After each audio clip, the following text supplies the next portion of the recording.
everybody, and welcome to Mom Cooks Fast and Slow. I'm Alex Sullivan, and I'm delighted to have you at my kitchen table.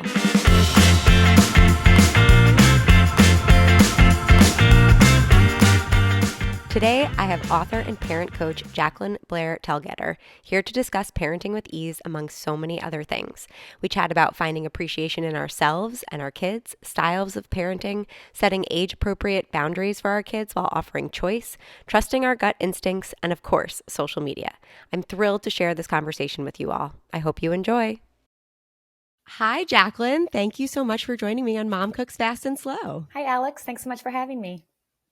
I am so grateful to have you on. I have been looking forward to this interview for weeks now. So I'm glad you're here. And I cannot wait to talk about what you do as a profession, which is parent coaching, but also your new book, which I have right here, called Parenting with Ease. And this, correct me if I'm wrong, but it's published in 2022, so very recently written. And I read it. I loved it. So many great points and really nuanced ways of looking at parenting, which I really appreciate. So I thought maybe we could kick it off with you telling us a bit about yourself, your path to becoming a parent coach, and then also a bit about the book, Parenting with Ease. Okay, great. Well, I have 4 kids. Right now, I have 2 girls who are 14 and 13, and 2 boys who are 11 and 8. And I had a profession. I was on Wall Street, and I ended up retiring after I was pregnant with my second kid. So I know you were a working mom. I was a working mom. And then I stayed home with my kids and had 4 kids, and I enjoyed a lot of it, but I also struggled a lot. And I noticed more than anything internally, I was really losing confidence in myself. Just felt a little lost. And so I explored different avenues of going back to work. And I took a great workshop by this woman named Lindsay Hurdy. She has a workshop called The Trellis, and she helps moms figure out what they want to do with their lives as young moms, and what can I do that makes sense for me using my skills and my passions. And I discovered parent coaching. I had never heard of it. Just like you, right? You'd never heard of it. Yes. No, it's so funny. I had never heard of it either. And then, I stumbled upon you through a friend of mine, and I was like, this is amazing. This is, because we had talked kind of previously before this interview, but, there's been therapy, which has been around forever, where kids go through therapy or adults go through therapy. But sometimes that seems like the avenue that kids don't want to take, or it's a struggle, or it's not comfortable, or it's not natural. And so the idea of a parent coach, it just seems so positive. It seems like, when I think of coaching, it's be the best you can be, work hard. And that idea put behind a parent is just, I think it puts the power back in parents' hands and doesn't make it so defeatist or, the idea that you need help and you're struggling. It's more like you're going to learn tools that are going to make you better at what you already do. Right. So I love that idea of parent coaching, and you can go into kind of more about what that Well, is. yeah, and therapy is the right choice for a lot of situations, but for children, it's amazing how much the parent can change to positively affect the child. And that's why therapy can sometimes be not as effective, because the parents aren't being coached. The parents aren't changing. And my book talks a lot about how if you want your child to change, like behavior, the respect, the way how they're doing in school, there's so much you can do as a parent to affect that positive change. So I'm hoping we'll get to a lot of that today. That's basically my general theme always is, if you want your child to change, look within first. How are you contributing to the situation? So like a lot of people's vocations, I felt pulled to parent coaching because I needed coaching. I needed that kind of support. And so I learned so much. I applied to the Parent Coaching Institute out in Seattle. I did distance learning from there for a year. It was a really, really strenuous workload. And I did tons of pro bono coaching, and I finally got certified, and it was an amazing experience. So with that, plus the coaching of my clients, plus my own experience, I do feel like I have a lot of messages to share to help people, because um, there's so much you can do as a parent to improve your situation. So much. And so many of us feel isolated or stuck in what we're experiencing. But there's so much we can do, and it's very doable action steps. So it's very exciting. So to kind of follow up on that. So, it's funny you say you used to work on Wall Street. I used to work on Wall Street as well. And when you are, a person working in a job that has bonuses and promotions, and I mean, especially on Wall Street, it was like eat what you kill, and you're doing things that are giving you immediate gratification. And with parenting, that's not always the case. And on top of that, actually yesterday a Wall Street Journal article came out that showed what adults place high importance on today versus 2019. So, and one of the things was having children, and 59% of adults put high importance on having children in 2019. And now that statistic is down to about 30% of adults putting high importance on having kids. Now, that doesn't mean that the people who have kids don't place high importance on parenting. Those are the people that wanted to become parents. But as you sit in society and you feel this kind of shift around what's important to people, and you're looking at your job every day as a parent, maybe not necessarily being held up like it used to be, that can be a bit demoralizing, and you're not getting the bonus for being a parent, and you're not getting an award ceremony at the Oscars for being a parent. So, what I loved about your book was finding gratitude and appreciation in parenting. And so I wanted to talk a little bit about how, and start this conversation with how you get in that mindset when maybe not the rest of the world is giving you that immediate gratification that we once got from, say, working on Wall Street. Yes. Great points, because that was me. For many years, I thought, this is not rewarding. I don't get a paycheck. I feel, again, that kind of hurt my confidence. What's the point? What's the purpose? I was really struggling because I wasn't feeling validated or appreciated in ways that I wanted to be. And that starts with ourselves, to be honest. And so I do a lot of work with parents on appreciating their efforts, appreciating their strengths and how they're using them to be great parents. We rarely spend time appreciating ourselves, but it's super important, because then when we start appreciating our efforts, we can tune in to things like tune into the moment and feel what I call aliveness. Okay, so aliveness, for some people aren't familiar with this term, but it's these life-enhancing feelings like joy and calm and peace, happiness, satisfaction. And whoever you are, whatever you're doing in the world, everyone wants these feelings. This is what life's all about, right? And usually these things are through connection. We feel these through connection. That's either connecting with ourselves, connecting with our child or nature. And so I've done a lot of work around this kind of mindfulness, and it is deeply satisfying and deeply fulfilling in a way that now I have a new perspective on my role as a parent, because I can take these moments in, appreciate my own efforts, appreciate the gift of the moment. And putting those two things together are so fulfilling. So that's the kind of work I do with parents, so that parenting is rewarding and fulfilling and life-giving. So I love that. What are, I guess this is like a twofold question to kind of follow up on that, but what are some of the best ways that you find parents can find fulfillment in parenting? And then also, why do you think parent coaching has become a profession? Why do we need someone to show us these windows into a fulfillment in parent that, maybe why was that not something in the past, or why do we need it that now? Yeah.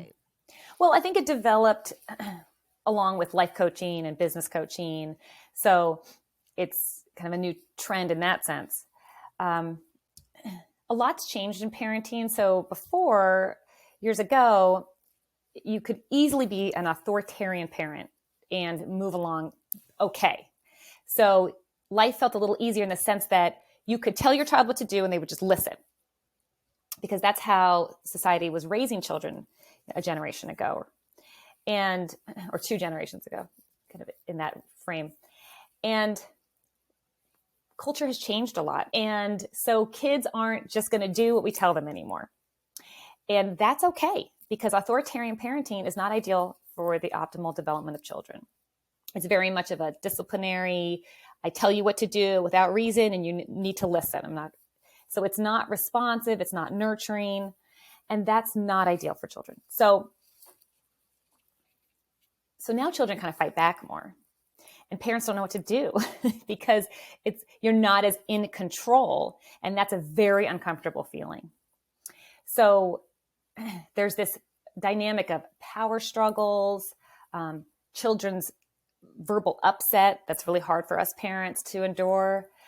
So there's a different dynamic now between parent and child. And so parents need new tools to navigate that. So I want to, I'm going to say push back here, but I think it's not a pushback. It's just like a lead forward to authoritative parenting. So, I raise my kids as, I believe, an authoritative parent in the sense that when I say no, no means no. Mm-hmm. Like, so there is no negotiation with my 7-year-old and 5-year-old when it comes to what they are allowed to do and aren't allowed to do, which I think is a bit of that authoritarian style that you're talking about. But I say no, the answer is no, and I follow it up with a reason of why it's no. Right? So I sometimes feel like we, or at least the younger generations, have what you've been saying, learn to be easier with our parenting, or want to be more nurturing. But that doesn't mean you take away the hard and fast lines that we have to set for kids at certain ages. So, I guess if you could kind of explain the difference between authoritarian and authoritative, because, after reading your book and reading other research about it, authoritative parenting seems to be the most sought after kind of parenting that we want to strive for. Yes. And I think sometimes people get confused with, you don't want to be an authoritarian person, which means you should let your kids run all over you and they get a say in how they're raised. And that's not necessarily true. It's just how we handle those situations a little better. Yeah, there's 3 main approaches to parenting. There's the authoritarian, which we've covered. Then on the other end of the spectrum is permissive, which is overindulgent and really reluctant to set limits. And then the ideal approach is authoritative, which you mentioned. And that is demanding and responsive. So you're setting expectations, you have limits, high standards, and you're responsive. So you're nurturing, you're listening, you're offering choices. So it's a really nice combination. And the way I like to think about it is a container. You, as the parent, need to create a container. And that's your limit or your boundary, that you say no, and that's it. But within that container, there's all this freedom and choices. And that container is small when your children are small, and then it continues to grow as your children get older, where there's these general limits and expectations, but then there's choice and freedom so that our children feel autonomous. They're going to be more cooperative.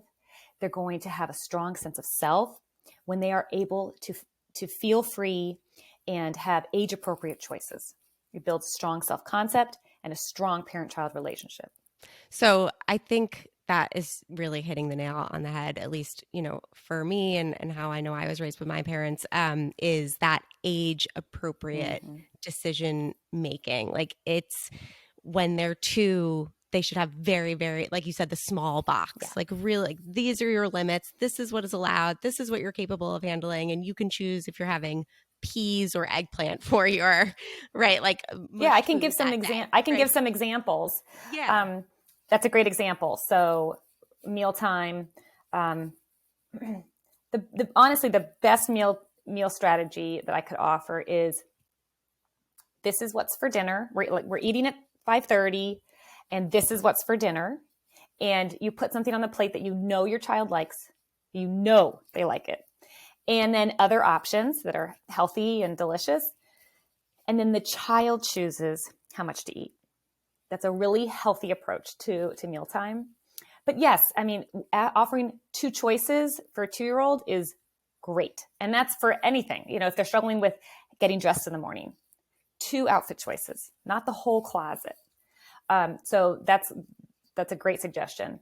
And then as the child gets older, more freedom. So another one I really love is bedtime. So in the morning, a lot of kids get up really early, and I had a really early riser, and I convinced myself, as most parents do, that they've had enough sleep, they're fine. But it's not fine for a child to get up at 5:30 in the morning. It's too early, and they are capable of staying in their bed longer. So I work a lot on this with parents. So it's not this simple, but basically it's, I expect you to stay in your bed till 7 a.m. What would you like to do in your bed if you wake up before that? Okay. So see how that's the container, and then there's choice. As the child gets older, another example would be, these are all from my own family. This is all, I'm offering all my own experiences here.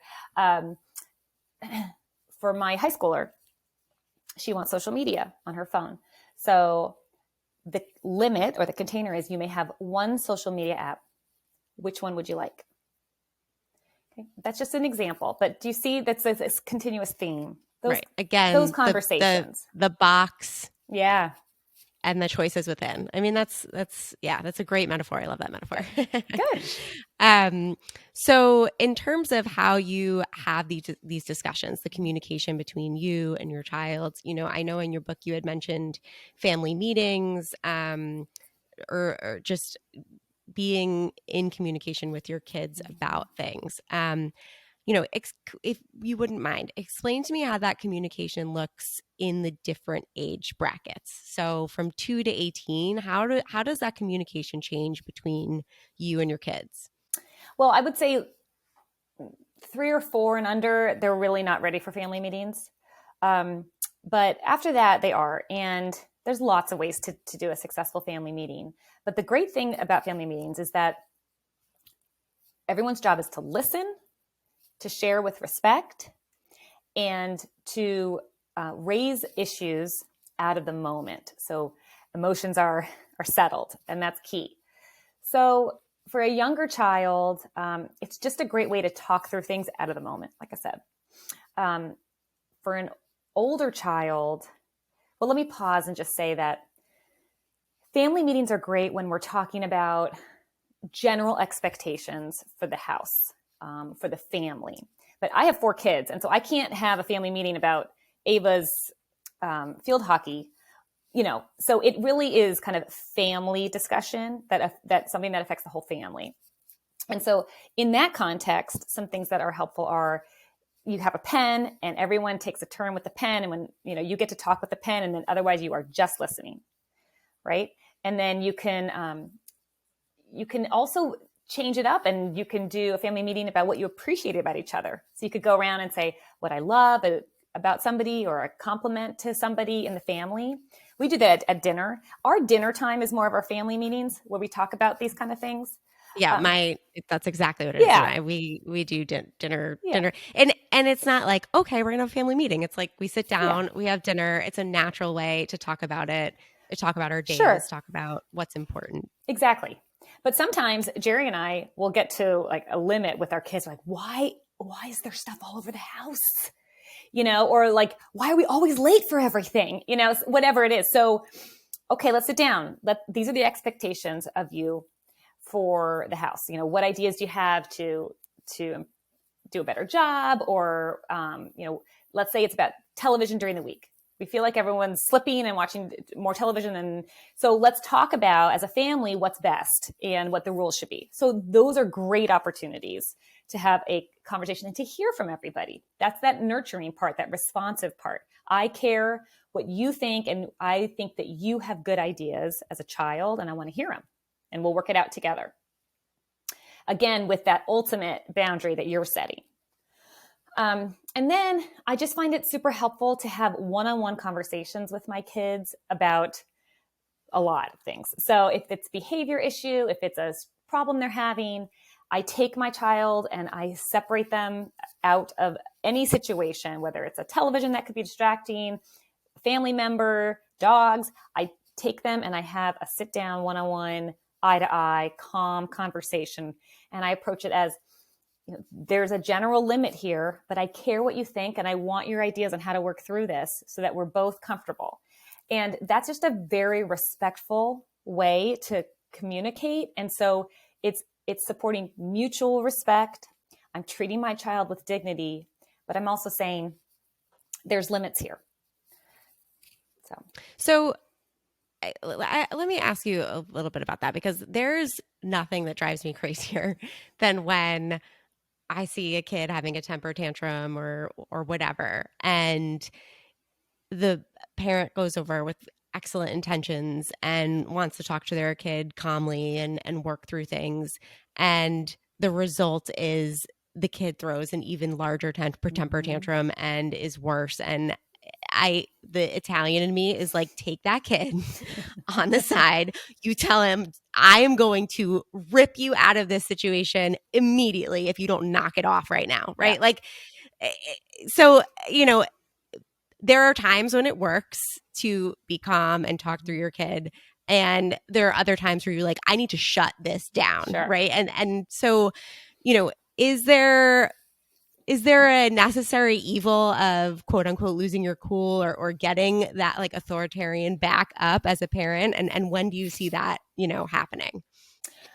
I will say that I don't think it's ever the best choice to lose your cool on your kids, because they've lost their cool. So now you're losing your cool, but you don't want them to lose their cool. You're not modeling the behavior that you're seeking. I agree with being firm. Firmness is still respectful. A tantrum, we could do like a whole talk on tantrums, but basically when your child is tantruming or that upset, you can't reason with them at that point, most likely. Sometimes you can use empathy and like really name the feeling and they'll calm down. So if he's really crying, you could say, you're so worried about your brother ruining your toy. So you're so upset because you're so worried about your toy. He could settle down. If a teenager is like really, really nasty about something, you could name what's going on. Like, you're really mad at me because you want to go to this party and I'm not letting you. So you're just angry because you're afraid of missing out on what's going to happen. They might turn the corner. So those are methods to try. If it's not working, that means that your child is too far gone. And that's okay. Okay. They're upset. Right. As we all get too far gone sometimes. So what's happening is the bottom of the back of their brain here is firing, and it's overtaking their prefrontal cortex, which is their compassion and high level reasoning and problem solving. They can't access that. Their emotions are too high. So you have to have a cool down period before you talk to them. So I'm a big advocate of ignoring a tantrum, placing a child in a separate area for them to calm down. It's not a timeout. We both need to cool down. Then you come back and you have the conversation and you talk about ways that child could problem solve differently through the situation. Okay. So there's two things to kind of follow up on. That is talking through feelings. And we had talked about this before we, decided to do the podcast, but, talking through feelings, making sure we're identifying what our kid is feeling, what we are feeling. And then also the beauty of silence, which my mom used on me all the time. Like I remember sitting in a car with my mom as a teenager, and I was being nasty. You're just a teenager, you're nasty. And my mom would say, why don't you think about what you're upset about? And then I'll talk about it with you, but I'm not going to do it like this. And then we would sit in the car and she wouldn't let me get out, but she wouldn't say anything else. Like she was like, your behavior is inappropriate. We're going to sit here until you figure out what's actually upsetting you. And I'm not going to say anything. And then, we'd sit there for 5-8 minutes and then eventually I'd cool off and I'd be like, okay, this is what's bothering me. So, could you speak a little bit to why that works and what's going on there? Yes. Your mom's a smart lady. So we have to assume in every situation that our child is good, wants to do well, wants to feel like they belong. A child's number one purpose is to belong. So when they are acting out, they're likely very discouraged. And so we have to get to what is behind this behavior. Okay, they don't want to treat us that way, but they are filled with emotions that are causing them to feel that way. And they're still learning how to navigate all this. So the number one thing we need to do first is make sure we are calm. We so easily add fuel to the fire by either being upset ourselves and speaking in a way that, adds to this, or we're trying to fix it because we want it to go away. We want to help our child not feel this way. So we get in it and we try to fix it. Teaching and problem solving for them and questions. And it's too much. It's not what the child needs.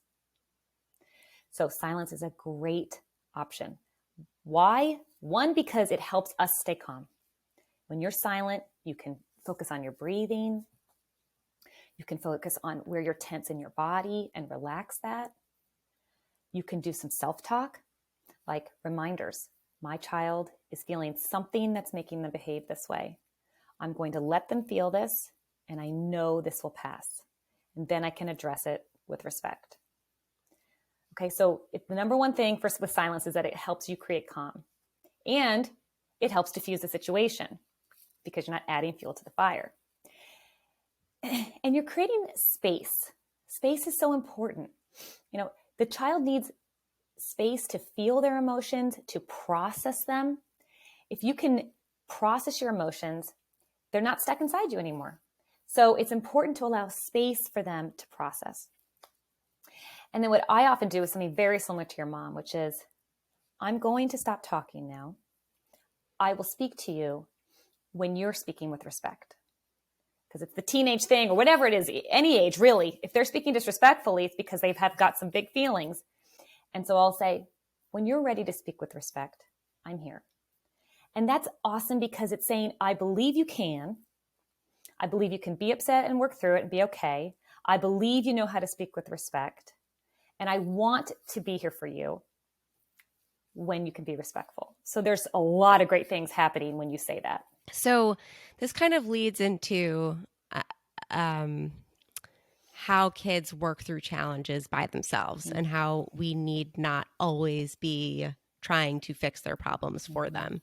And this is something that I worry about with my kids is that sometimes, school or parents or whoever, we're so quick to have our kids think about their feelings all the time and talk through it with adults and sometimes they need to do it themselves. They need to either fail or do something wrong and see what that feels like, what that does to your belly when you did something wrong, or you weren't a good person, or you tried really hard and you still failed and you need to sit with that, or a bully and mom and dad or your teacher can't always be there to solve the bullying problems, and we need to give our kids skills to deal with bullies or recognize when they themselves are being a bully, and not always have an adult walk them through that.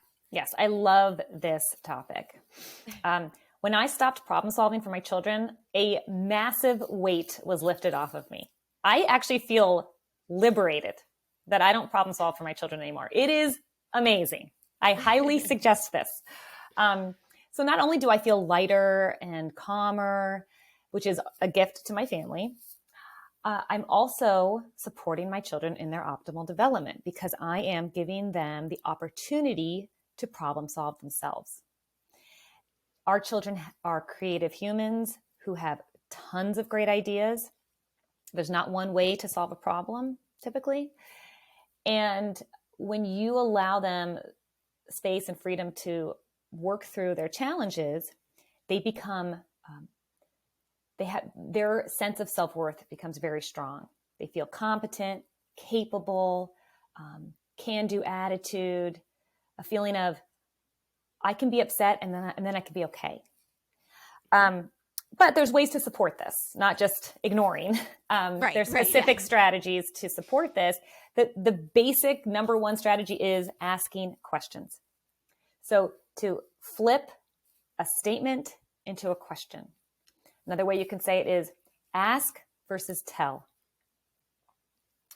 This is one of your most powerful tools as a parent at every age forever. Okay. It also invites openness. When you ask an open question, you're creating connection. So I want to point that out too, because we have to always be focused on our relationship with our child, and questions create openness and connection. So the best way to ask questions are open-ended. So you can't answer it with a yes or no. Usually starts with what or how. And they're authentically curious. So you're taking all of your own problem solving and ideas out of the equation, and you're saying, what do you think? What ideas do you have? How do you feel about it? And this is building so many life skills in your child when you can ask these questions. The reason parents have such a hard time with this is because we are letting go of control. And that's very hard for parents. Parents naturally are controlling because we want certain outcomes, because we are so often parenting out of fear. And I know that kind of sounds like a little extreme, but if you were to really notice yourself throughout the day with your child, you are likely experiencing fear. Fear that they're going to fail, fear that you're going to be late, fear that they're going to do something at school that could embarrass them and then you. I mean, there is so much fear. And so we want to control when we have fear. It makes us feel better, but it's not the answer. It's disconnecting us from our child, and it's not giving them the life skills they need to work through their problems. So if you can notice a little bit how you're feeling in a moment and say, ooh, I think I'm like, this is my own problem here, and let go and ask questions. That's the way to do it. But you can still maintain control with your box. I mean, like, Exactly. sometimes I feel like saying you have to let go of control makes people go, oh God, no. Right. But no, there's boundaries. There's sure boundaries. Oh yeah. There's control, but not authoritarian control. Right. There's exactly. With my older daughter, if she's speaking rudely, it's, I understand that you feel upset, and you can feel upset. You may not speak to me that way. So when you're feeling this frustrated, what ideas do you have so that you can still be respectful? And she might say, well, maybe I need to go cool off my room, or maybe I need to, no matter what, be respectful. She'll come up with some ideas, and then they're going to happen because she came up with them. Right. Okay, so I want to switch gears a little bit here, but I did want to a little bit talk about parental gut instinct. You talk about that in your book, how sometimes your husband just has a gut instinct that works. There's a part in your book that I loved, and it was a quote that said, instead of Googling, turn inward. And I feel like that's a really difficult thing to do for people. I mean, at least in my generation, our millennial generation, we kind of grew up always, we had the internet, everything was, all this information was at the tip of our fingers. And we got used to this idea of, well, I'm not an expert in this, and I have all this information on the internet. The internet will know how to handle this situation, or the internet will tell me what I'm supposed to do. And I recently had an experience with this with my son. He asked, I won't get into the details, but he asked me a question that I was not prepared to answer. And my immediate reaction was like, okay, I should turn to the internet to Google it. like how to handle this question with your 7-year-old child. And then I sat back and I thought, you know what? I don't want to know what the internet has to say. And instead, I called my mom and I called one of my best friends who's like 10 years older than me. And she has, a little older kids and had probably gone through this before. And I was like, I much more trust myself and the woman who raised me and one of my best friends who I know is raising good kids and raising kids the way I want to raise my kids. Like, I'm going to go with that instead because that's my gut way to think about this stuff. So why don't we do that more? Why are we always turning to the next book or the next Google search or the next expert to answer something about how to deal with our kids who we're experts in, right? Like there's no book on how to raise Grayson Sullivan. The only person who could possibly write that is me, when he's 65, right? So what is that? Well, and that's the great thing about parent coaching is that you get in tune with what those answers are for you, because there's so many ways to parent well.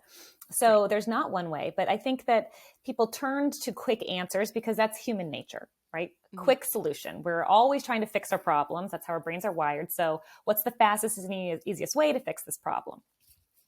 The problem with that is that it's not our own solution. And when it's our own solution, we are then filled with confidence, empowerment, and assuredness. And so then when we act on that, our child feels that energy. They feel that confidence, and it's much more effective and powerful. So I love what you did. You called your family and friends. And so I do a lot of work around this, getting clarity. How do you get clarity? It's different for everyone. And one great option is to call friends and family that you trust, that you can talk through things with. For me, it's self-reflection. It's journaling. It's thinking through something in quiet to get in touch with that inner voice I have, that inner wisdom that I know is there for me. So there's a lot of different ways, but it's people don't realize that they have so much inner wisdom. And you're right. You know your child better than anyone. So you have more answers than you realize inside of you, but it takes time. It takes time to find those answers. It takes calm. It takes openness. It takes reflection and conversations to get there. It's not tons of time. And the more you do it, the easier it's going to be to notice it. But I just worked on this with my client yesterday. He said he's working on keeping his own calm. And he said, my first instinct was to get up and go fix the situation. He said, but I sat there and I let it happen. And he was so uncomfortable, he said. But then his inner voice, so his instinct was to get up because he's driven by fear and emotion, and I have to fix that, otherwise it's going to get out of control and I can't handle that, right? Mm-hmm. But he's working on this. So now he sits there in discomfort and he listens to his inner voice, and it said to him, it's not an emergency. I can mm-hmm. sit here and I trust that my wife can handle it, and that it's probably better just with her and him. I probably add fuel to the fire. I'm going to sit here. And this is him working towards what he wants more of. But that inner voice was there underneath the emotions, there for him. So I just love all this because that's the voice we need to find, so that we don't have to Google. Mm-hmm. Yeah. No, I totally agree. And just one last comment is that you Google it, but that could be an answer for somebody else, maybe. Right. But it's not necessarily the answer for you. Or your kid. Exactly. Everyone's situation is so unique. Right. Exactly. Yeah. Okay. So now in terms of trusting your instinct, social media. I don't know any parent whose gut instinct is, yes, let's give my kid all the social media at all times, unfettered access. Like no parent's inner voice is saying that. Like we all know there's something harmful that goes on with social media. I mean, I feel it as an adult, and I grew up with it as a kid. And, there is some harmful things that are affecting our brain, our mood, our interpersonal connections as a result. So how do we empower ourselves as parents to, at the very least, delay social media for our kids? And what tools can we use to help that as our kids get older? Yeah, great questions. I won't go into why social media and screens are so bad for kids and our brains, because it's everywhere. You can Google that. Yeah. So what? Yeah. There's a ton of there. I mean, and there's a ton of research coming out Yeah. that's even worse than, Yeah. it's basically like doing drugs if you're doing it at 13. Yeah. Well, it actually does affect the brain very similarly to drugs. Yeah. So what I will talk about is things you can do. Great. So the first thing I would say is step one is to delay, like you said, delay as long as possible. And this can be hard to do because of cultural pressures. So a couple examples. I just had a woman ask me what I do with my 8-year-old because her 8-year-old wants to play Minecraft and be on the computer all the time with his friends. Okay, now every family is different. And there is no one way to do this. But when I told her my approach, which was, you may not be online with your friends. If you'd like to have your friend over, we'll have a play date. Mm-hmm. She has a hard time creating those boundaries. So it's a lot about having the empowerment to say, I know what feels right. It doesn't feel right for my son to be playing with his friends online all night. Okay. So I encourage you to get in touch with that voice and act on it. Okay. Your child will be okay with disappointment. They need to learn how to work with that. Okay. Again, building life skills when they can say to themselves, like you could say something like what we've been talking about today. I know how badly you want this because it's fun and you want to talk to your friends. I get that. But we believe in having more, person-to-person contact with our friends. So you may have them over for a play date. Okay. So that's demanding and responsive. You're setting limits and you're also empathizing. Say, I get it. Mm-hmm. But here's another choice. Right. Okay. So that's an example that I, for my own life again. And then another real life example for my house is that we don't let our children have phones until 8th grade. And that's really against the norm here. So I actually started a movement called OK to Delay with my girlfriend here in town to support parents who do want to hold off. And so many parents want to hold off, but they feel alone. So if you have one friend who will hold off with you, that's going to help you. It's going to help your child to not feel alone. So there's strength in numbers. There's wait until 8th, which is a great program. But I want to tell every parent that's listening, you are not alone in wanting to delay phone use. And your child will be okay. So some solutions to that are, again, real life example. You may not have a phone till 8th grade. I get that this is hard, like really hard. I don't actually know because I never had a phone then, but I get that it's super hard. This is really important for these reasons. What are some other ways you can be in contact with your friends? Can you use the family iPad? Can you use my phone? So I care I care about your relationships. What other options are there? Because there are always options. Social media. I gave an example before. Again, delay as long as possible. There are age limits provided for these apps and these programs. The Surgeon General was just out saying 13 is still too young. So trust in that. Okay. Right. And get on board with a friend. Say, can we delay together? Right. So that your child's not alone. Model good behavior. Mm-hmm. Model what you expect from your child. Circles back to the very beginning of our conversation. If you're going to yell, your child's going to learn to yell. If you're going to be on social media a lot, your child's going to want to be on social media a lot. You have to look at yourself first, your own behavior. How am I contributing to this? Okay. And then once your child does have social media, put limits on it. Again, limits with choices. What social media app do you think is best? You can have one. Okay. Now we've established this. How much time do you think is appropriate to be on social media each day? You'll be blown away by what your kids say, by the way. Most of them are so reasonable. My daughter said, I'll run you through a whole example here because this is hopefully helpful. Okay, so we've established which social media you want. How much time do you think is appropriate each day? 20 minutes. Great. Right. Great. Okay, and then what do you think is a fair consequence if you go over the limit? Mm-hmm. I lose it for a week. Great. Let's shake on it. Yeah, yeah. Okay, this is working together within limits. She has choice. It's like the same pattern over and over, but it works. Right. It works. It's respectful. It's kind. It's firm. Mm-hmm. And then finally, I would say you have to just talk about what's on social media. You have to talk to your kids about seeing porn on the internet, what that is, what you value as a family, how do you treat people, what are you seeing on social media that could be affecting you? Let's talk about it. These bodies and these videos that you're seeing. I mean, let's just talk about it so you know what this is and what we value in our house. So you just have to they're going to see all of it at some point.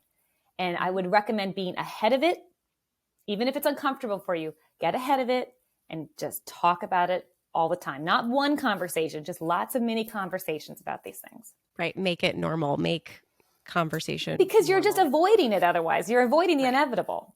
So it's better for them to be prepared. In your book, you say, Telgheders, they don't do X, Y, and Z. And we have the same kind of, like a family mantra. We have the same kind of thing. It's, you are a Sullivan. I expect you to act like one. Yes. And that means something in our house. It means be respectful. It means be kind. It means work hard, and having that family motto is so important. And then you can extend it to everything, like social media. Like, I expect if you are on social media for 20 minutes a day, whatever you're doing on there, you act like a Sullivan or you act like a Telgheder while you are on that app. And it's something that can be in them and ingrained in them. And I love that you put that in your book because it's so important. I think it's such an easy way to effectively tell your kids how you want them to be behaving with this sort of respect or value for themselves as, I am part of this family and I represent this family and I am grateful to be in this family and this is what that means. And so I just loved that. Well, you're doing a great job because that is one of the best things you can do to nurture that sense of belonging that we talked about earlier. So that literally is the child's number one purpose, is to belong. So even if your family motto creates a limit that they don't like, right. They still feel like, I am a part of something important. I am significant because I'm a part of this family and we're doing important things in the world just by being respectful and kind and contributing in the ways we are. I belong to that and I'm responsible for doing my part in that. So it's huge. It's such a good one. Nice job, Alex. So good. And a lot of my clients will post things in the house. Like if they have a blackboard, they'll say, the Sullivans are kind and respectful. Like it's like a guiding light. Right. So good. Right. Yeah. Whatever it is, I have a client who says, what works? Teamwork. And so they're just always helping each other. And that's their whole motto. And so they're just, that's like their guideposts throughout the day. Yeah. Gives you purpose. It gives you purpose within your family. Yeah. And a connected purpose. Yeah. As a group. It's nice. Well, I loved this conversation. This was so nice. Thank you so much. I love talking through everything. And before I ask my final question, which I ask everyone, but how is it best for people who want to follow you, who want to reach out to maybe, parent coaching services, or what's the best way to contact you or follow you? Well, my website is jbtparentcoach.com. And that's really the best way because you can email me through there, call me. And I'm on Instagram, JBT Coaching, Instagram and Facebook. And I post helpful tips throughout the week. And I think that should be sufficient. Okay. And your book, Parenting with Ease. Yes. Parenting with Ease is on Amazon. And there's some reviews on there to help you get a feel for what to expect from the book. Perfect. Okay. And then to finish us out, what is your favorite family tradition and why? It's got to be dance parties. Ah, I love that. Do you do like Sunday morning dance parties? They're typically after dinner. Okay. All right. And the music's blasting in the kitchen and it's so fun. But we go to Vermont every weekend to ski. So now the dance parties are usually in the car throughout the winter. We are jamming in the car. And I would say that is the thing that connects us the most through laughter and joy. It is so awesome. So dance parties. I love it. It's so nice. It's so fun. What's yours? Oh gosh. I mean, I would say our Sunday family dinners. I'm Italian. We do Sunday family dinners every Sunday. And when I was growing up, we always went to my grandma's house. I had a ton of cousins, whatever. Now, people don't live as close to family anymore. So every Sunday we have a family friend over and we do a big Italian Sunday dinner, and the kids love it. We love it. That's Everyone, nice. we sit around the table, all the kids, all the adults, everyone sits down together, and it's great. I love it. It's my Really favorite. nice. Yeah. But anyway, thank you so much again, and I look forward to keeping in touch with you and following you along. I know you do speaking events in New Canaan and Darien, and so I'm excited to follow along your journey. So thank you Thank so you, much. Alex. Thanks so much for having me. It was wonderful being here. Thank you. Okay. Bye. Bye.